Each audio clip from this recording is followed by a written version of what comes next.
Today we're going to talk a little bit about how to create a folder structure for your Pipeliner Sales CRM reports.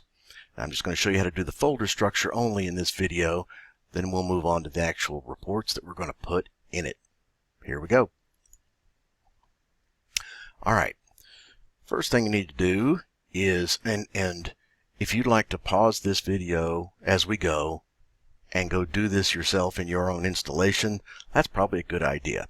But first thing we're going to do is open up Pipeliner. Down at the bottom, we're going to go to Reports and Management Reports and pull that up. Now, in mine, you can see what we're focused on today is creating the Friday Reports folder structure, which consists of a first level folder. And I like to number all mine just to keep them in order.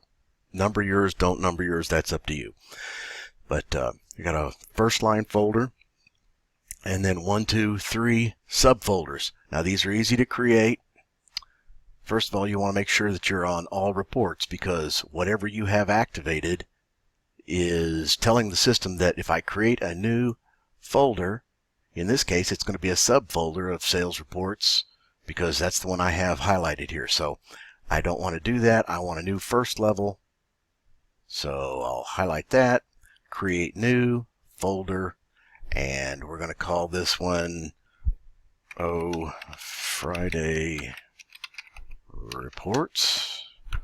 And I'll just make it say copy, because I'm going to delete this after we're done. Save, and voila, there it is. It's that simple. Now let's create the 3 subfolders. So I've highlighted the main folder I want.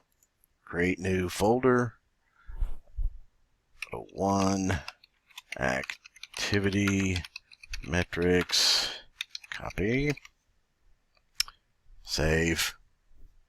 Let's see, the little arrow appeared here, so we'll click, and there we go. Tough, huh? Friday Reports main per sub. Let's create the other 2.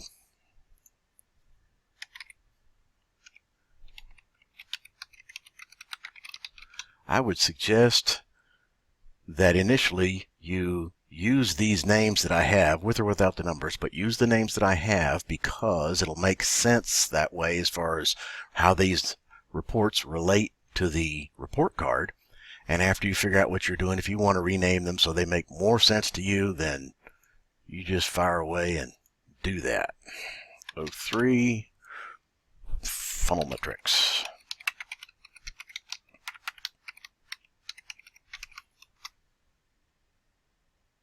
And we are done. We have created our folder structure for the reports. I've never attempted to see if you can go 3 levels deep. Why don't you give it a shot? Right now, I just don't care. So that's it. Main level, sub levels, yay team. How do you edit the name? Well, this is tough. Just double click, and there it is, and you can edit, save it, and so forth. How do you delete a folder? Well, you highlight it.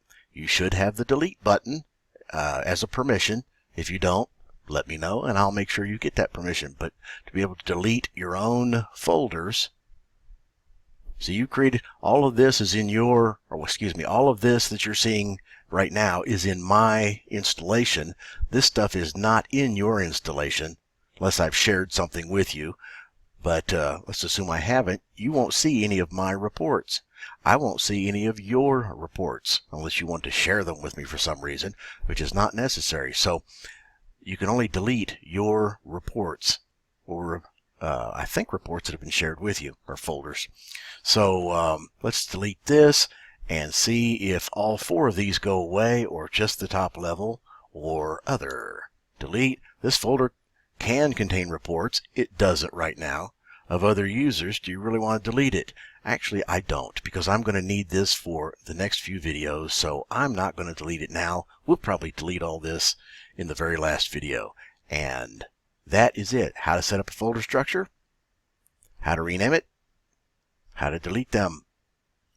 That's it. In the next video in this series, we will look at setting up the first report in the activity metrics folder. See you then.